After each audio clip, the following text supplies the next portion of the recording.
You own all of Twitter or Facebook or what have you.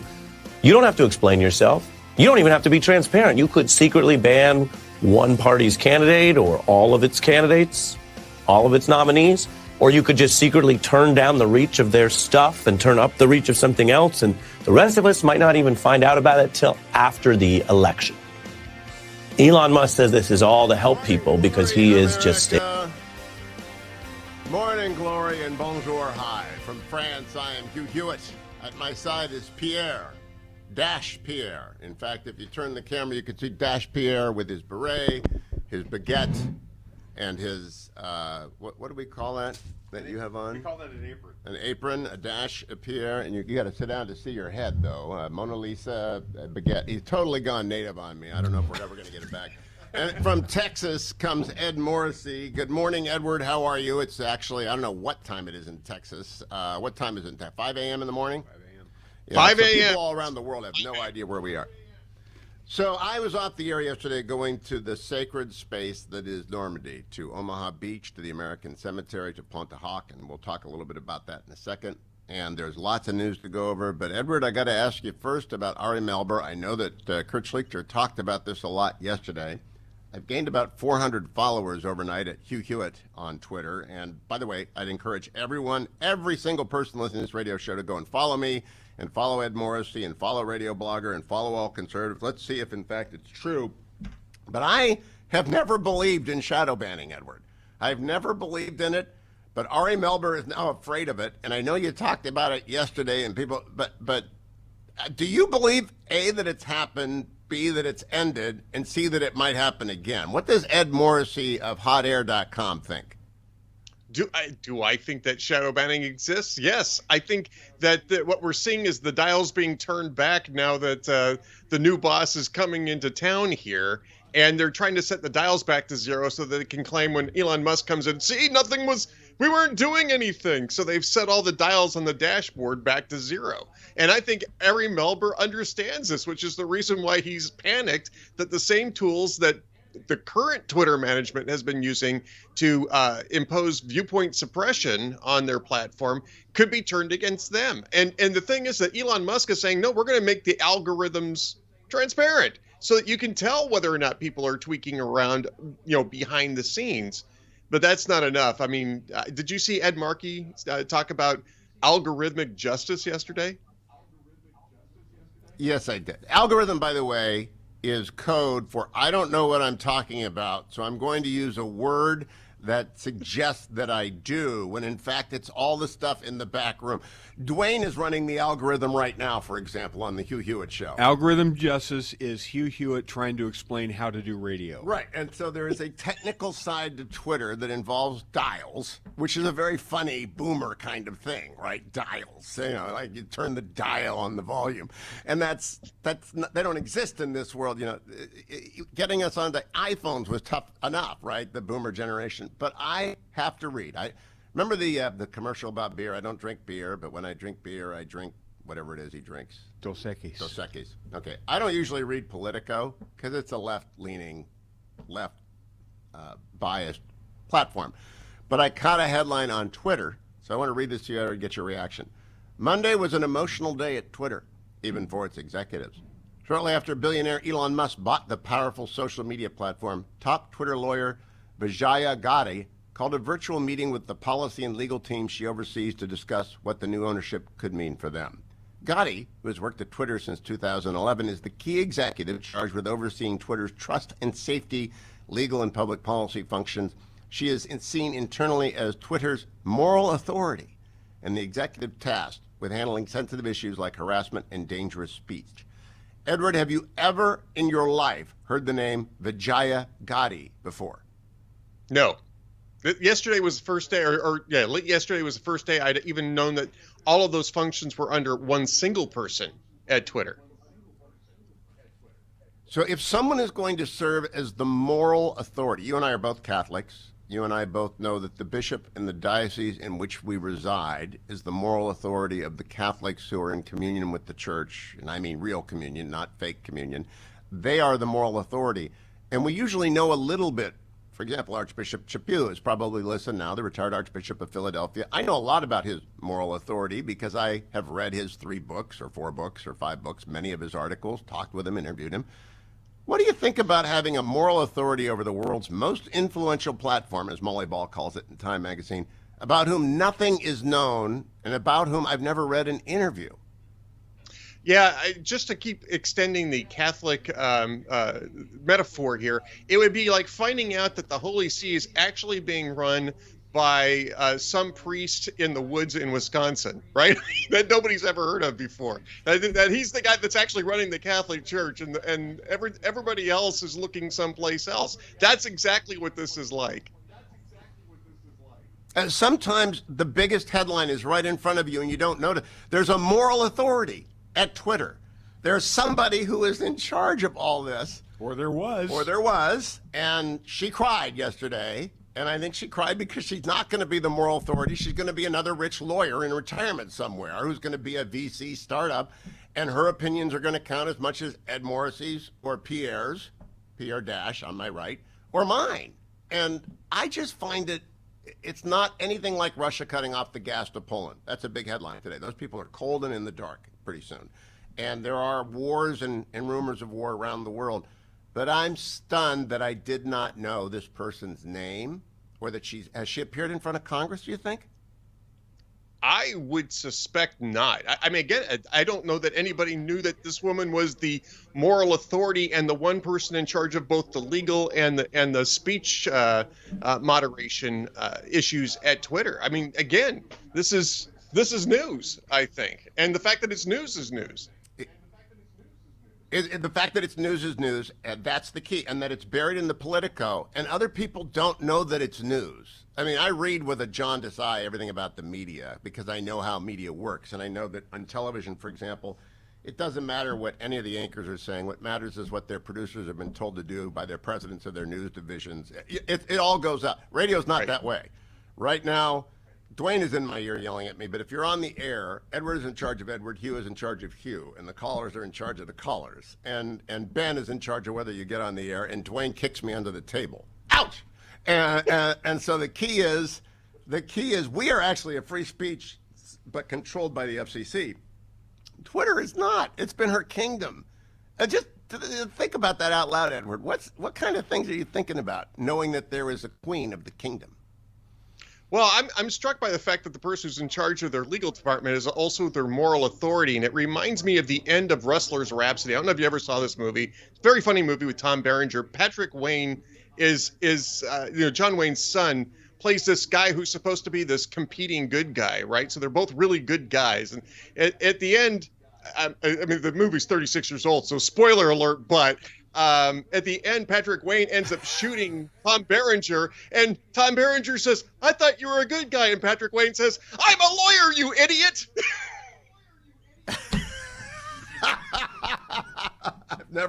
I've never seen that movie, but I want people to consider as they go about the new Twitter. There's a new Twitter in town. There's a new sheriff in town, and the new sheriff is, again, her name is Vijaya. Pronunciation check, Generalissimo. I would say it's Vijaya. Vijaya. Gadde, Gadde. That's probably Gadde, yes. I think, this is an anonymous quote, I think everyone at Twitter, regardless of how they feel about the news, is feeling reflective and emotional, said one Twitter employee. We've gone through a lot in the past 2 years, and I think it's generally instigated a lot of reflection. I think this was more of an acknowledgement of that uncertainty everyone is feeling right now. Do you remember the picture of the White House staff the day after Donald Trump won watching Obama, and they were downfallen, crestfallen, crushed because they were losing power? And that's what's happened here. They really think that they're powerful and that they've lost it. Edward, your thoughts on that? I think they were powerful. I think they were exerting a tremendous amount of censorious power on a public debate platform, and that power has gone away. And that's the reason why you're seeing Ed Markey, Ari Melber, all sorts of people who were benefiting from those censorious decisions suddenly freaking out because Elon Musk is basically saying, we're just not going to even put our thumbs on the scales anymore. We're just going to let people talk. And free speech frightens people like that. It frightens authoritarians, and that's the reason why you're seeing this freak out. Remember how the Clinton White House reacted as soon as George W. Bush was certified the winner? What did they do in gluing all the W's on the keyboards and all that? I will tell everyone, watch the account numbers. Go over to Ed Morrissey, at Ed Morrissey, follow Ed, follow Radio Blogger, follow Kurt Schlichter, follow Hugh Hewitt. See if the numbers go up. They say it's organic that many leftists lost tens of thousands of followers. I've never been suspicious of these people. I really haven't. But now I am, because there's a moral authority behind the curtain. And it's a little guy saying, pay no attention to the moral authority behind the blue bird. I'll be right back on the French edition of the Hugh Hewitt Show. Washington, D.C., Matt Continetti. Good morning, Matt. How are you? Good morning, Hugh. Thank you for having me. I'm doing well. Great to have you. The new book, The Right, The 100-Year War for American Conservatism, is a very good read that I hope to encourage everyone listening and everyone who reads the transcript or listens to the podcast at Highly Concentrated Hugh gets, reads, absorbs, studies, makes notes. As I traveled yesterday to the beaches of Normandy with a group of friends, they saw me just deep into the right, back and forth on my annotations, etc., because it's a very unusual book for me. I wonder if many people have told you, Matt, that it's personal for them, because you're writing about my friends, colleagues, guests, professors of my 66 years, the last 50 of them. How many people have come up to you and said, well, this is like reading an index of my life? Hugh, it's interesting. You are not the first to tell me that. Several people have told me that it's like reading about their life, and that makes sense in a way, because it was writing about my life as I wrote the history of the conservative movement, especially in its last 20 years where I've been involved in it. There are certain autobiographical aspects that you can find in the book, and I think readers can find them too if they're connected to the conservative movement, if they are conservatives, or even if they've just kind of followed the news, over the duration of their life, because the book also covers a lot of American history in addition to political and intellectual history. I made notes for a review that I hope I will write at some point down the road. But Richard Nixon was my first big boss for many years out in San Clemente in New York. Ronald Reagan I worked for in the White House. George W. Bush, Donald Trump, been guests on this show many times. Harvey Mansfield, Edward Banfield are professors of mine. William F. Buckley introduced me to Charles Kessler. Harry Jaffa showed up in the studio for 3 hours. Larry Arnn has taken up more time on this show probably than any other person in the last 22 years. Bill Crystal assessed my thesis. Rush cut promos for me. Mark Levin and I worked together for Ed Meese. Ray Price gave me my first job. It's really it is so weird for me to read this, Matt. However, having done that, I will say you are mostly concerned, in my view, with what happens next. Even though you went back to the beginning, when you sat down to write The Right, and that's going to be interesting for people who are listening. The book is called The Right, R-I-G-H-T. When you sat down to write The Right, what did you intend to accomplish? I will tell you what I think you did, but what did you intend to accomplish? Well, what I intended, Hugh, was to write basically a one-volume synthesis of the political and intellectual history of the American right, in order to provide my students, because I teach this material in various settings. I wanted to give them one book that they could read, and so they could learn about all of those names you mentioned, in addition to many other names that came before your generation. So that was my intent. My second purpose was to figure out where the right arrived at the present moment. How did we get to where we are today? And by researching that, I ended up having to go very far back into the past, further back than most of the conventional accounts of the conservative movement in America, which typically begin at the end of World War II. I had to start my story about 20 years earlier in order to show what exactly conservatives were defending prior to the Second World War. So those, I think, were my two main purposes: to provide students a handy reference, because what I have found, Hugh, is that many people on the right don't actually know their own history. They don't know the history of the conservative movement in America. And so I wanted to just provide a place where people can learn about it. And then my second purpose was to try to figure out, how did the right reach the present moment? And by to achieve that, I needed to go back into the past. There is a generation of firing line conservatives, of whom I am one, who cut their teeth on Buckley and watching the old PBS show. But even those my age, we don't know about Richard Weaver, right? We don't know about these people that come before Buckley really takes the movement and embodies it in National Review and builds it out from there. And so you cover that. And by the way, I want people to know he covers it warts and all. There's a fascinating passage on the John Birch Society. And I've never much concerned myself with the Nutters, Matt, but you had to dive in pretty deep there and to who they were and how they came to be and how Barry Goldwater said, take every copy of that and burn it. I never had heard that anecdote before. So for how much of this was news to you like it was to me?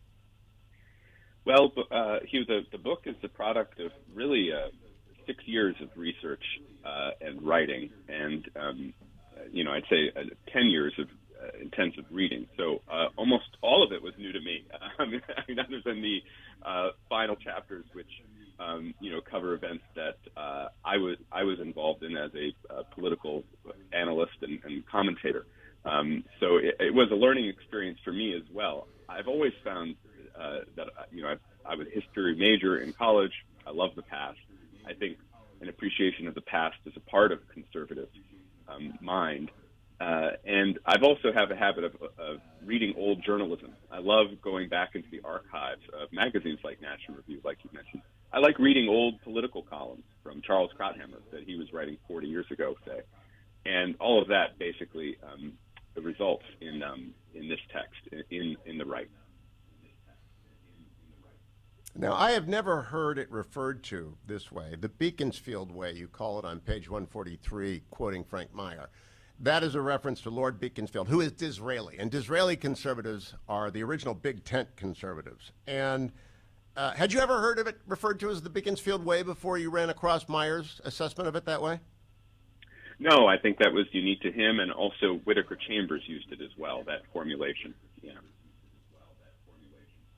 Well, when I went out to San Clemente, I mentioned that Ray Price gave me my first job. He actually directed me to David Eisenhower, and I went to work for David. And then I went over to Richard Nixon's office in exile at the Elba of America, San Clemente.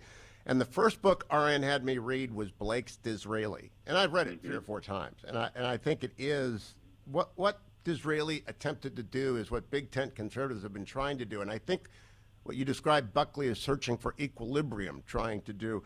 Has anyone successfully pulled off Beaconsfield way in American conservatism, in your view? Well, I think President Nixon came the closest, and may have been able to have achieved something like that, if not for Watergate. It's funny that you mentioned that Nixon recommended you read Blake's Disraeli because, of course, his domestic policy advisor for a time, Daniel Patrick Moynihan, later the senator from New York, recommended it to him as a book he should read before he assumed the office of president. Why? Well, Disraeli was a conservative who was very interested in what he called one nation conservatism, the idea that all of the elements of a society should be working together to achieve stability and civil peace. And for Disraeli, that meant sometimes that you would use government to help improve the condition of the working classes and of the poor in the furtherance of civil peace and order. And I think Nixon saw himself in a similar position when he became president in 1969. The country was a wreck. It was being riven by Vietnam, by the counterculture, by the revolts in the cities and on the campuses.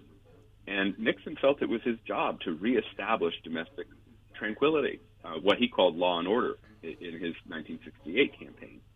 And so this view that sometimes you would have to use government in order to reestablish order, and that actually was a conservative principle, order in society, was something unique to Nixon. And I think he did a fair job of it, but for Watergate, which really, exploded shortly after he began his second term. Well, I was unaware until I read The Right by Matt Continetti that Bill Buckley had problems with the Nixon to China trip. And since we're celebrating the 50th anniversary that are commemorating, I'm not sure I'm going to celebrate it given what's happened to the CCP. That was news to me. I want to compliment you as the former president of the Nixon Foundation twice and on the board still, you did a very fine job of condensing the Nixon presidency and talking to that one point which you just veered to.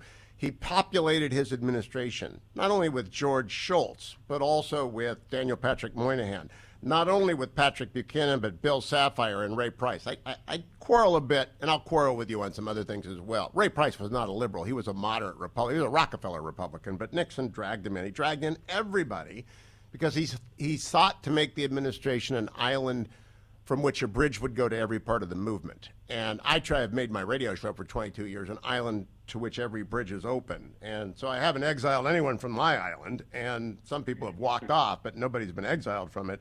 I am curious if you think anybody in the movement, the conservative movement, small c, small m, is still open turnpikes for everyone. CPAC might have been for a while, but they're not anymore. And by the way, I have nothing but admiration for the work they've done, but they are closed off to parts of conservatism now. Is the movement still as open as it was when Nixon threw open his White House to every brand of conservative and even some Democrats?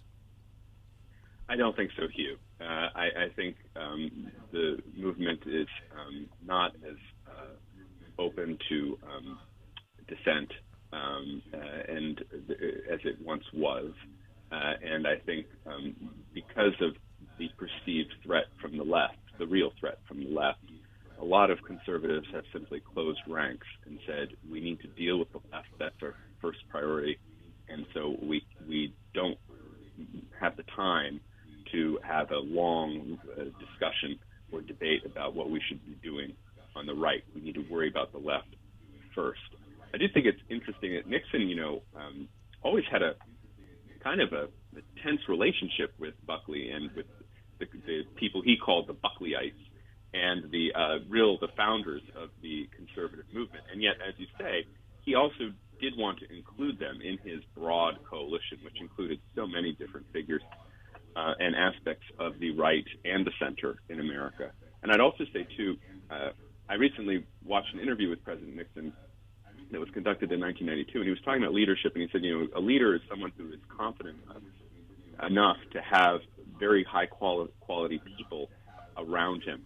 And I think that's visible in his administration. Some of the names that you just mentioned, and you left off, of course, Henry Kissinger, right? I mean, who was Nixon's collaborator in so many ways as they undertook this very original and complicated foreign policy challenge of the Nixon presidency. He was someone who was not only interested in having as wide a coalition as he could, but he also wanted to surround himself with the brightest minds. And having Daniel Patrick Moynihan as your top domestic policy advisor and Henry Kissinger as your top foreign policy advisor, I'd say you've done a pretty good job of surrounding yourself with top intellects. The most interesting thing about the Nixon era, and it's one of my themes, so I'm going to jump ahead in my outline, Matt. Presidencies can be ultimately evaluated, in my view, as how did they serve the Constitution? And you serve the Constitution by the people you put on the bench. President Nixon's greatest failure is Harry Blackman. Warren Burger was not very good. Lewis Powell was okay, and Rehnquist was great.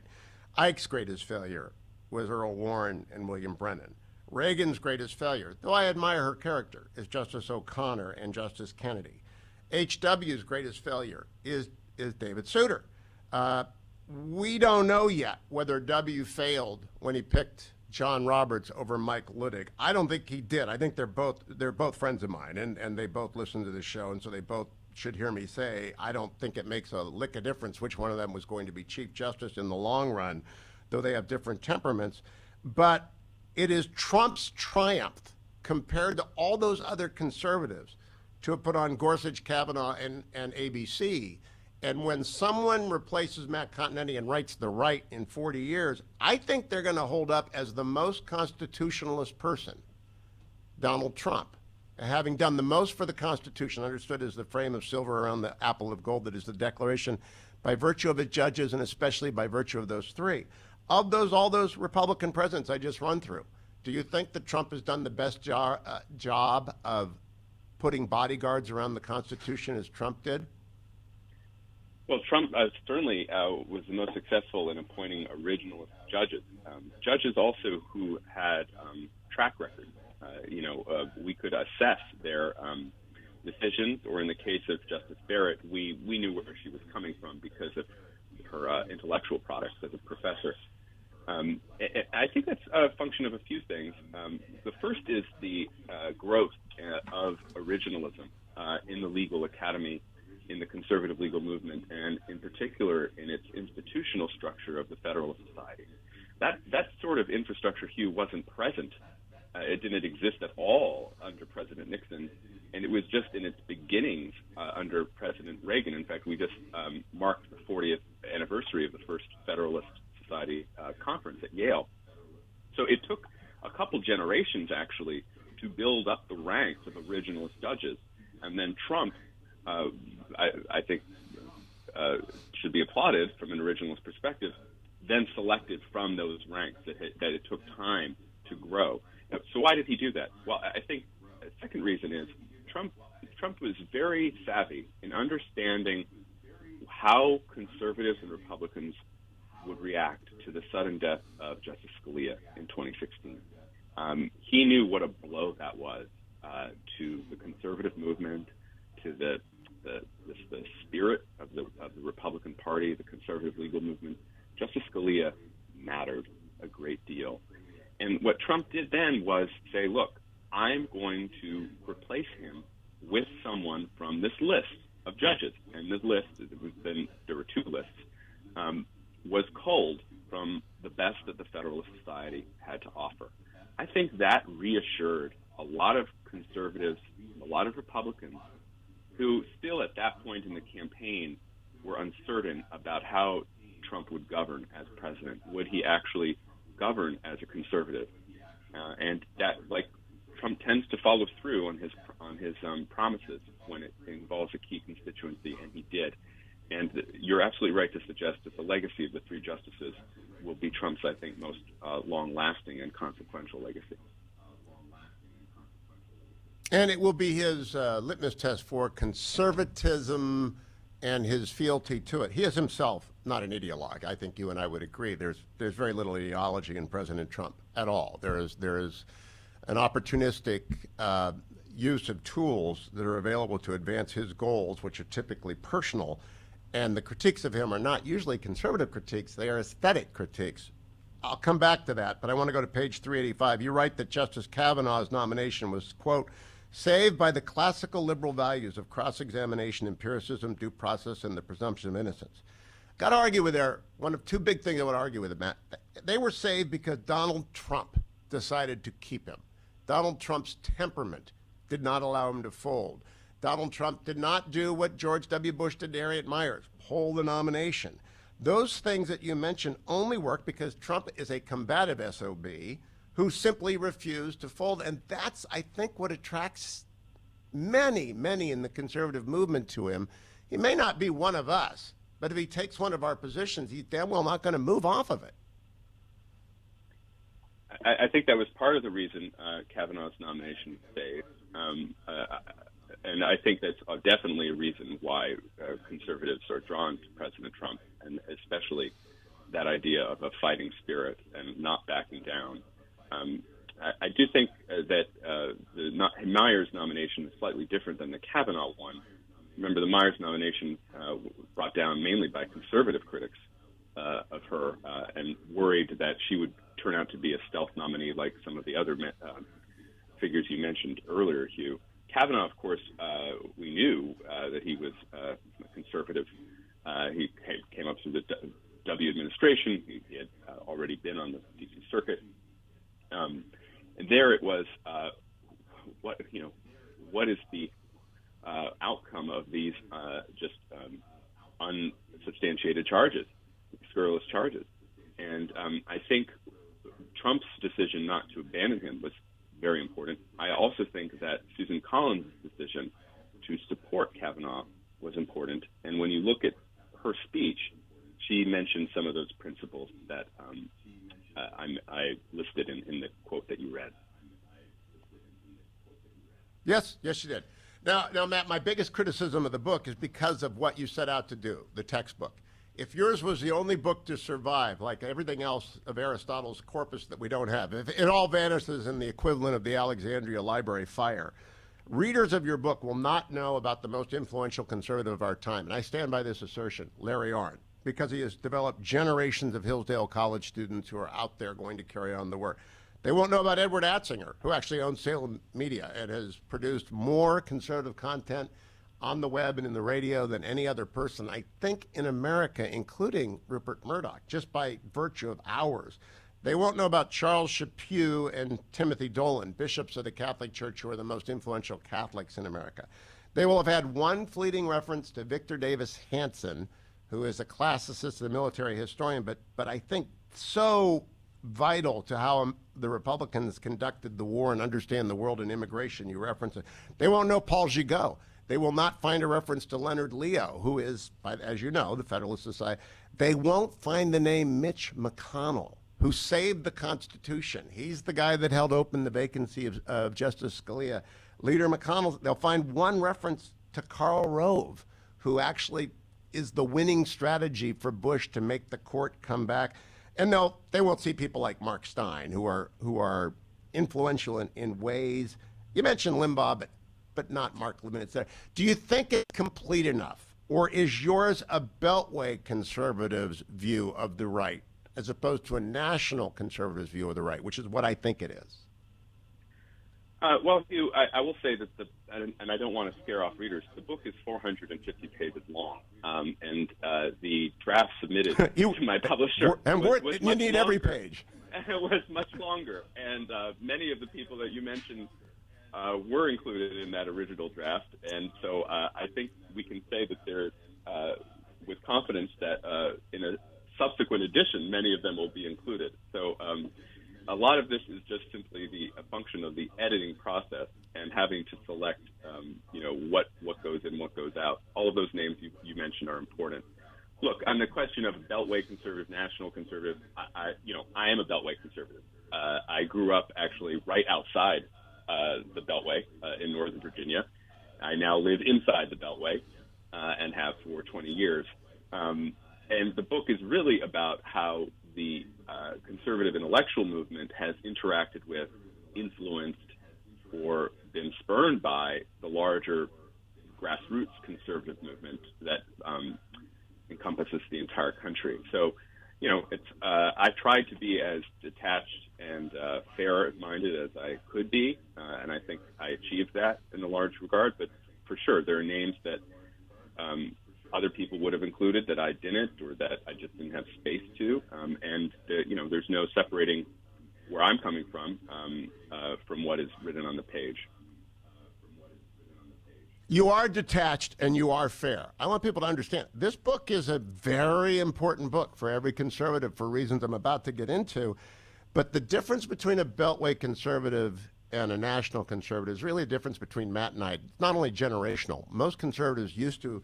Fred Barnes wrote a piece in the New Republic years ago, maybe before you were born, Matt, The Parasite Culture of Washington, which I actually took as a spur to leave D.C. in 1989 and not return until 2016. So I've only spent a dozen or 14 years of my life in the Beltway.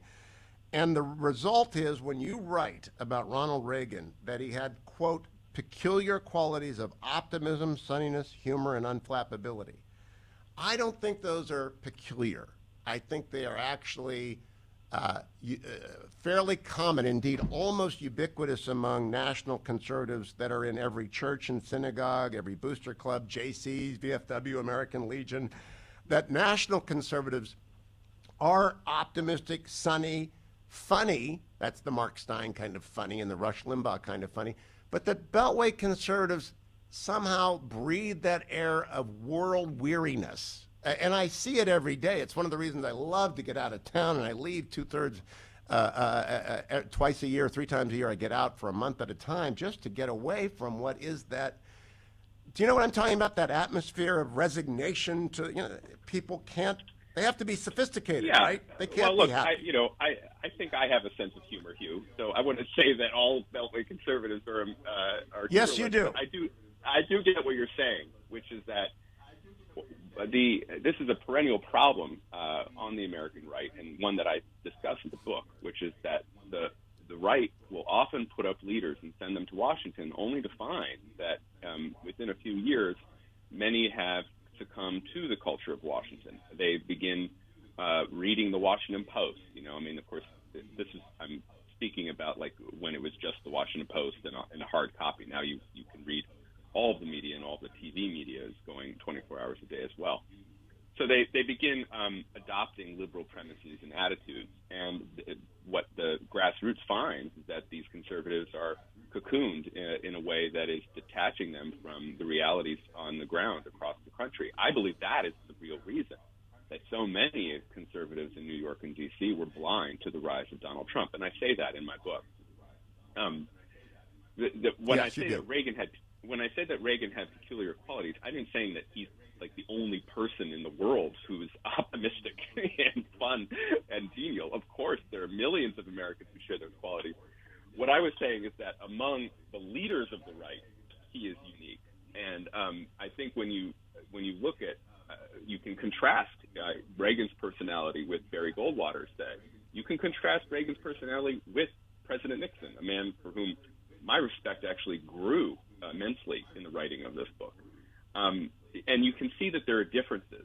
And I think that what I mean by the unique characteristics of Reagan as a political leader really helped the American right come to power, and also, importantly, helped unify the American right around Reagan in a way that when he departs in 1989 and goes back to California, returns to the nation, as you put it, the national conservatives, the movement begins to fracture because it doesn't have that ecumenical figure like Reagan. They have it in Limbaugh for a while.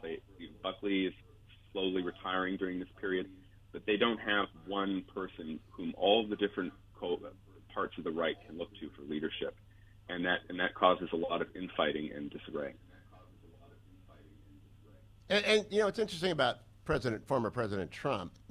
One of the reasons that he has some staying power is he can be quite funny, upbeat, optimistic, and humorous. And at times, of course, he is aesthetically the opposite of that.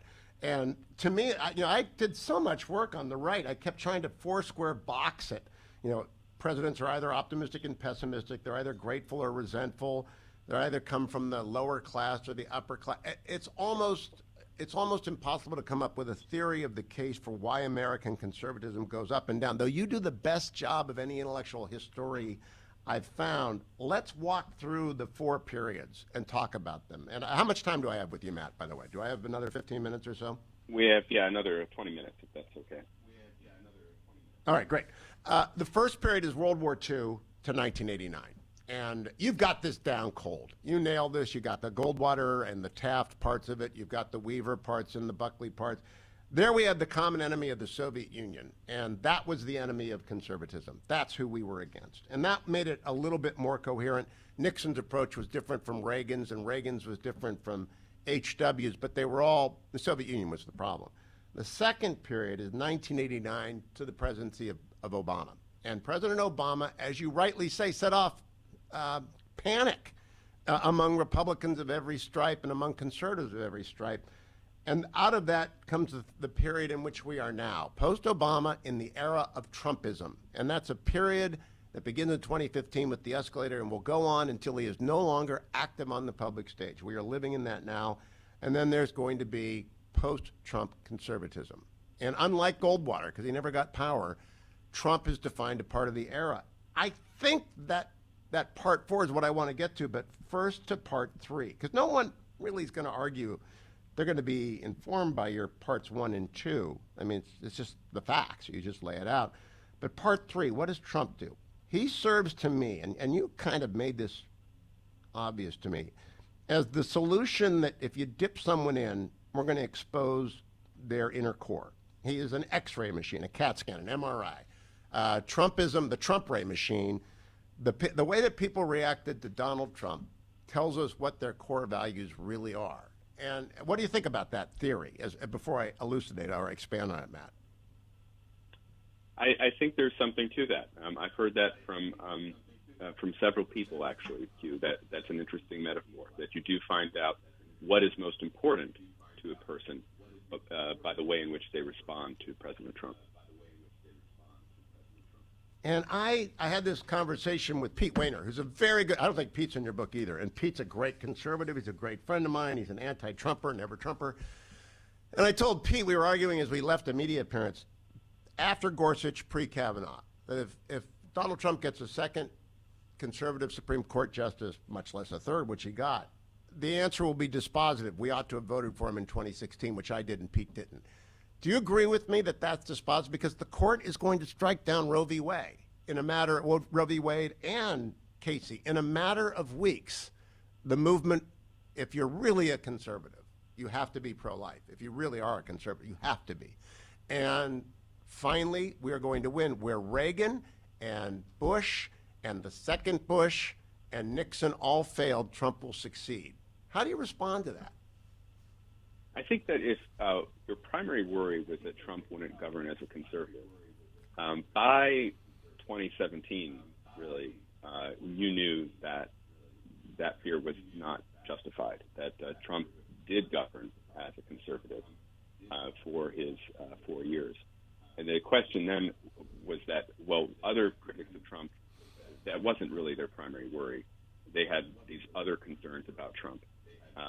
You mentioned Pete. Pete's concerns were not just that he was not going to govern as a conservative. He had much more abstract concerns. And so if those were important to you, then you would continue to oppose Trump. But as a conservative, you can look back at the Trump presidency, to those 4 years between his inauguration and between the election in 2020, and you can look back with satisfaction, in my opinion. Are you yourself a pro-life conservative, Matt? Do you define yourself as such? I'm pro-life. I believe that Roe needs to be overturned. Where I fall in the legislative battles that are to follow, I'm a little bit less clear. But yeah, I consider myself a pro-lifer. Oh, you and me both. Because I'm a constitutionalist, it has no business before the Supreme Court. It is a matter for state legislatures. And if I were a state legislature and if you were, we might vote differently on different things. But it's going to be impossible for Pete, I think, to critique the whole of the Trump presidency if Roe is overturned. And I know Pete is genuinely, deeply pro-life. In the end, they're going to have to come. Many conservatives are not. Many conservatives are military first, and they won't care about Roe. They've never cared about abortion, but most conservatives are. Let me conclude our time by talking about the horribilis annus. The horribilis annus is 2005, and that is the year of George W. Bush beginning his State of the Union. This isn't in the book, but I just want your reaction to it. Mr. Speaker, Vice President Cheney, members of Congress, fellow citizens, as a new Congress gathers, all of us in the elected branches of government share a great privilege. We have been placed in office by the votes of people we serve. And tonight, that is a privilege we share with the newly elected leaders of Afghanistan, the Palestinian territories, Ukraine, and a free and sovereign Iraq. What's your reaction to how George Bush began 2005 before I tell you the rest of it, Matt? Well, and even before that State of the Union was his second inaugural, where he proclaimed that it's the policy of the United States to seek the end of tyranny in our world. He began it with huge ambitions, Hugh. He was going not only to pursue the freedom agenda globally, but he was also going to introduce personal accounts into Social Security. He was going to reform immigration. And those grand ambitions, I think, met nemesis pretty quickly after that State of the Union address.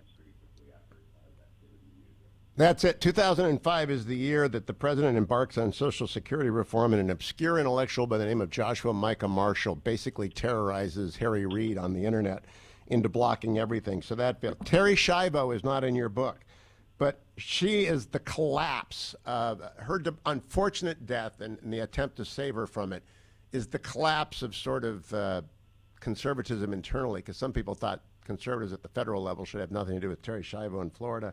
Katrina hit, the Myers nomination. We never recovered from our I love the term that you used. The nemesis arose because of the pride we thought we had won in 2005. Have we learned that lesson that Afghanistan, Iraq, the Palestinian territories, there are crusades we ought not to fight? American conservatism has to be internationalist, but it cannot be as ambitious as W became.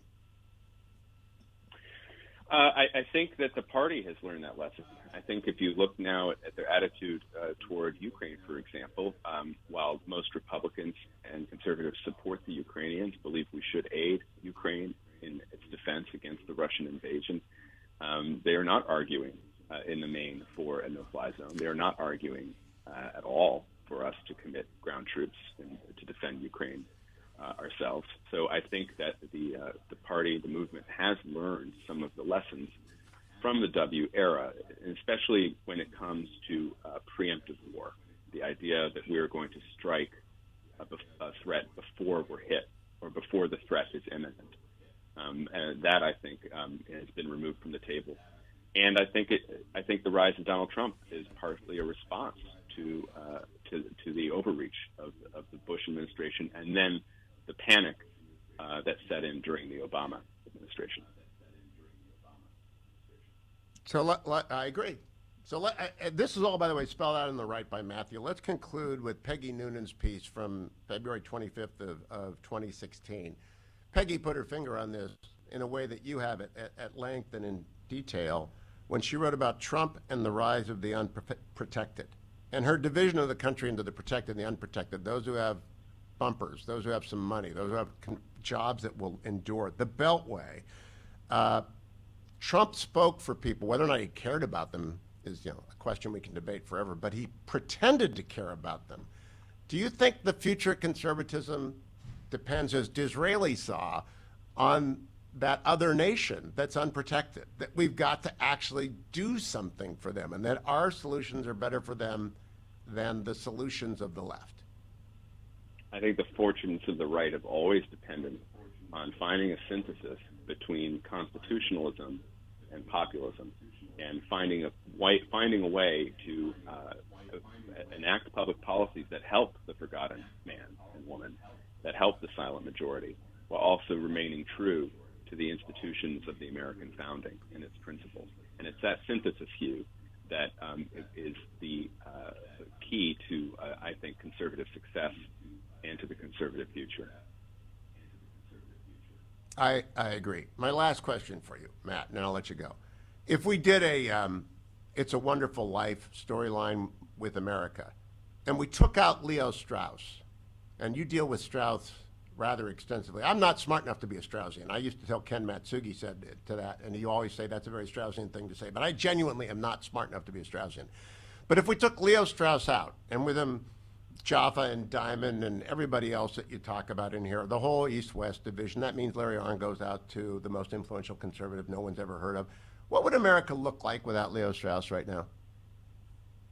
I think the recovery of the founding, Hugh, would have been much more difficult, because that group of scholars you mentioned, they were critical in turning people's attention back to the founding and saying that the American founding just wasn't a political event or a patriotic event. It was a philosophical one. It was an intellectual event, and there are lessons to be learned from what happened in the founding. So, sure that the founding would have happened and would still exist even if Leo Strauss hadn't. But his ideas, and in particular his students, were so critical in reorienting the American right and the conservative movement to the American founding. And I think that's absolutely essential, not only for the past of the right, but for its future. I agree, and that might tell us where we ought to be looking right now if we want to renew again. Matt Continetti, congratulations on the right and on your continued success as, I think, the next generation of spokesperson. The new George Will is what I call Matt Continetti, and may you work as long as George has worked, successfully inside the Beltway. Happy, though, Matt. Happier even than you are. I know you're happy, but be happier. Happy warrior. Thank you, Matt. Thank you, Hugh. You bet.